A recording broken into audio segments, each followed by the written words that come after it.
सुन रानू, आज हम टूनी को परेशान करते हैं। लगता है तेरे दिमाग में कुछ खुराफात सूझी है। चल बता अब। ना बाबा ना, मैं नहीं जा रही तुम लोगों के साथ। तुम लोगों को जरूर कोई खुराफात सूझी होगी। देख चिंटू, मुझे डरपोक ना बोल, मैं नहीं डरती किसी से। ऐसी बात है टूनी चिड़िया, तो चलो साथ में। शौचालय के अंदर चली जाती है और बाहर से रानू शौचालय का दरवाजा बंद कर देती है। चिंटू, टूनी चिल्ला क्यों नहीं रही? लगता है सच में उसे डर नहीं लगता। किसी जंगल में चिंटू और रानू नाम के दो बदमाश पक्षी रहा करते थे, जिन्हें अन्य पक्षियों को परेशान करने में बहुत आनंद आता था। एक दिन, सुन रानू, आज हम टूनी को परेशान करते हैं। लगता है तेरे दिमाग में कुछ खुराफात सूझी है। चल बता अब। टूनी को हम बहलाकर जंगल के बाहर वाले शौचालय में ले जाकर बंद कर देते हैं। उसे अंधेरे से डर लगता है। फिर जब वो डर के चिल्लाएगी तो उसे बाहर निकालेंगे और उसका खूब मजाक उड़ाएंगे।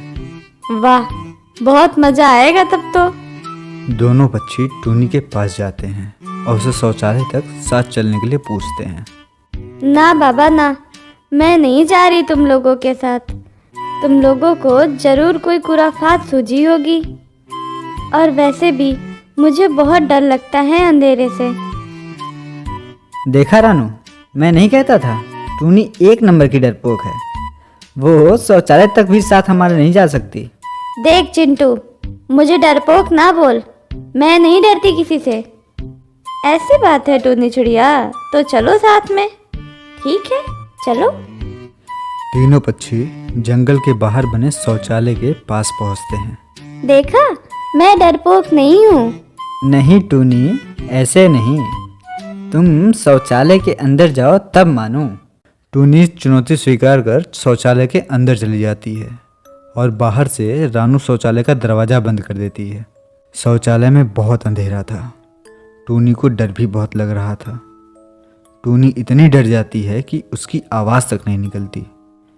अचानक टूनी ज़मीन पर गिर जाती है और उसकी मौत हो जाती है। चिंटू, टूनी चिल्ला क्यों नहीं रही? लगता है सच में उसे डर नहीं लगता। नहीं रानू, बात कुछ और है। हमें अंदर जाना चाहिए। चिंटू और रानू जब शौचालय के अंदर जाते हैं तो उन्हें टूनी चिड़िया मरी हुई मिलती है, जिससे डरकर वह दोनों वहाँ से भाग जाते हैं। अब यह शौचालय ही टूनी के भूत का घर था, क्योंकि इसी शौचालय में टूनी चिड़िया की आत्मा भटकती है और जो भी पक्षी रात में यहाँ शौच के लिए आता, टूनी चिड़िया का भूत उसे मार डालती और अपनी मौत का बदला लिया करती थी। एक रात मीनू चिड़िया और उसका बेटा मानो चिड़ा जंगल के उस इलाके से गुजर रहे थे। माँ, मुझे शौच जाना है, बहुत जोरों की आई है। ठीक है बेटा, देख सामने शौचालय है ना, वहाँ चला जा। मानो चिड़ा शौचालय के अंदर जाता है। वो टूनी का भूत देखकर बहुत डर जाता है और जोर जोर से चिल्लाने लगता है। माँ बचाओ, यहाँ भूत है। मानव की चीख पुकार सुन मीनू भी शौचालय के भीतर जाती है और टूनी के भूत को देखकर चकित हो जाती है। टूनी बेटा, तू, तेरा ये हाल किसने किया मेरी बच्ची? माँ, बहुत बुरा हुआ मेरे साथ। मुझे धोखे से यहाँ लाकर मार दिया गया माँ। टूनी का भूत अपनी मौत की पूरी कहानी मीनू को सुनाती है। मुझे माफ कर दे मेरी बच्ची, मैं तेरे लिए कुछ नहीं कर पाई। माँ, लेकिन अब तू कुछ कर सकती है मेरे लिए। मैं भूत योनि से मुक्ति पाना चाहती हूँ। मुझे मुक्ति दिला दे माँ, मुझे मुक्ति दिला दे। टूनी की आखिरी ख्वाहिश सुनकर मीनू एक पंडित को बुलाती है और टूनी की आत्मा की शांति के लिए पूजा हवन की विधि पूर्ण कराती है, जिससे टूनी की आत्मा को उसके शौचालय घर से मुक्ति मिल जाती है। सुंदरवन के जंगल में 4 दोस्त रहा करते थे, जिसमें टूनी गौरैया, मीनू, रानो और जोलो सारस थे। इन चारों पक्षियों में इतनी गहरी दोस्ती थी कि जंगल के सारे पक्षी इनकी दोस्ती की मिसालें दिया करते थे। एक दिन टूनी गौरैया 4 अंडे देती है और उसके तीनों दोस्त उसे मुबारकबाद देने आते हैं। वाह बहन, अब तो तुम माँ बन गई और हम सभी मौसियाँ। जब इनमें से बच्चे निकलेंगे तो हम उन्हें बहुत प्यार करेंगे। क्यों रानो, जोलो? हाँ हाँ, क्यों नहीं। तुम चिंता मत करो टूनी, हम सब मिलकर इन बच्चों का ख्याल रखेंगे। टूनी गौरैया का घोंसला जिस पेड़ पर था उसी के पास एक नाग का बिल भी था। इसमें काला नाग रहा करता था। काले नाग की निगाह हमेशा टूनी के अंडों पर ही रहती थी। ये सारे पक्षी तो इन अंडों के पास से हटते ही नहीं, जिससे मैं इन अंडों को खा सकूं। देखने में तो बहुत सुंदर है, खाने में तो और मजा आ जाएगा। काला नाग टूनी के अंडों को चुराकर छट कर जाने के फिराक में था, लेकिन चारों दोस्तों में से हमेशा कोई न कोई इन अंडों की देखभाल करता रहता था। इसलिए काले नाग को अंडे चुराने का मौका ही नहीं मिलता था।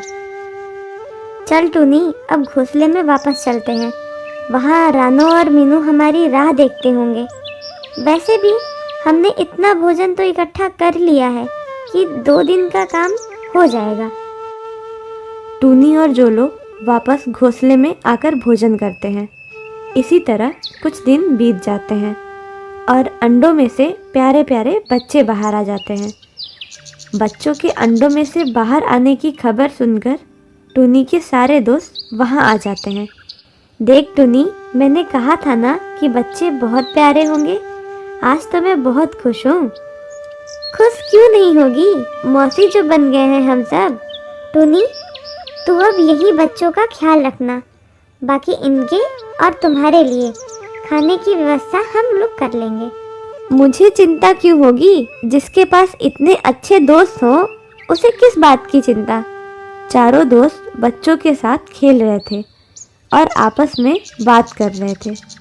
वहीं पेड़ के पास काला नाग उनकी सारी बातें सुनकर मन ही मन क्रोधित भी हो रहा था।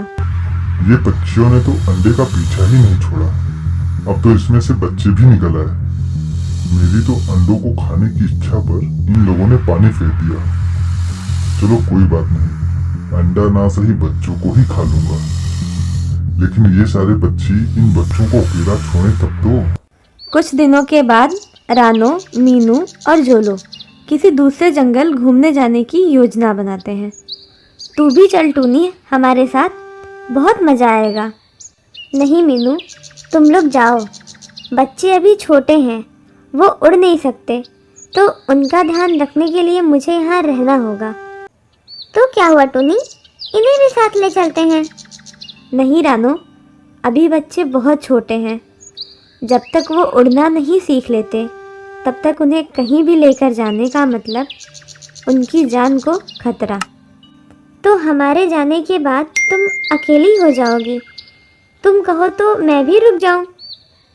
अरे नहीं जोलो, तुम सब जाओ और खूब मस्ती करना। मैं हूँ ना यहाँ इनका ख्याल रखने के लिए।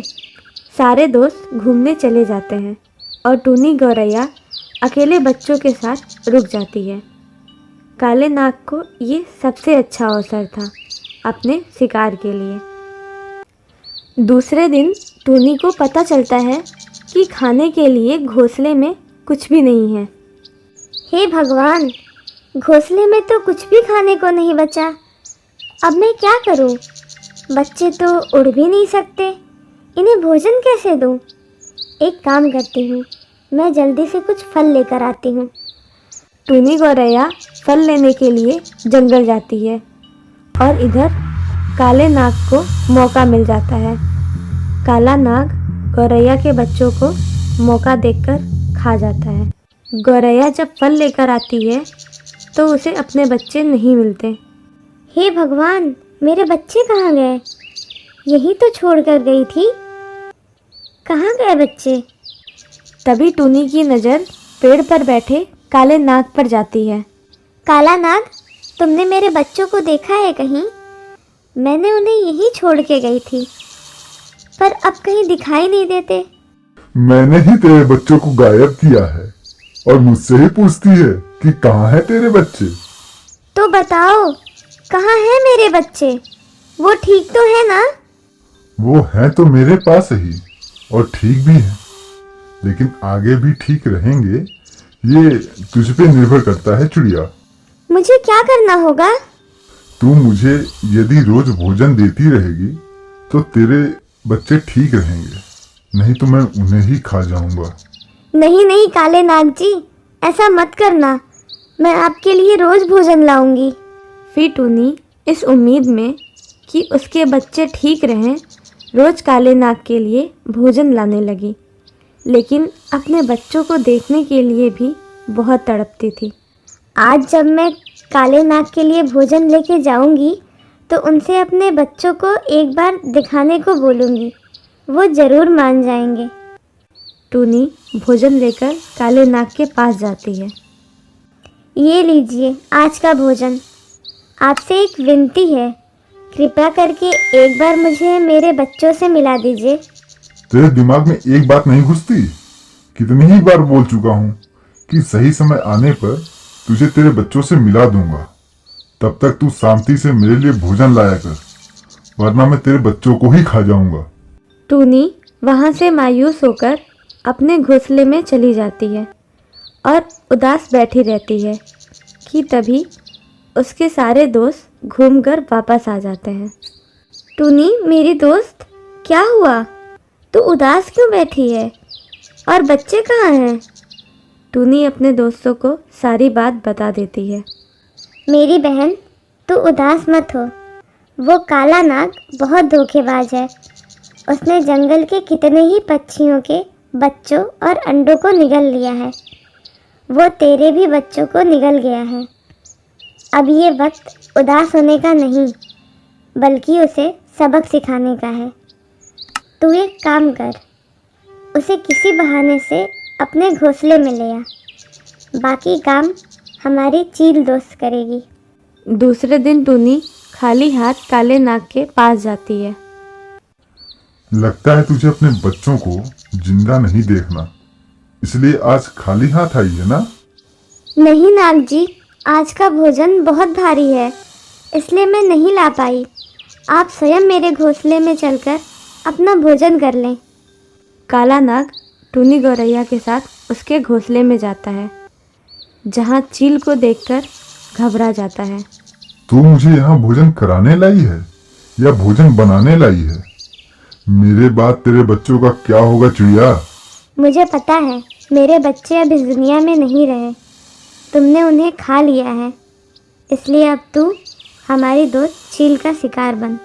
इसी तरह चील काले नाग को अपना भोजन बनाकर टूनी का बदला भी ले लेती है और पक्षियों को भी बचा लेती है।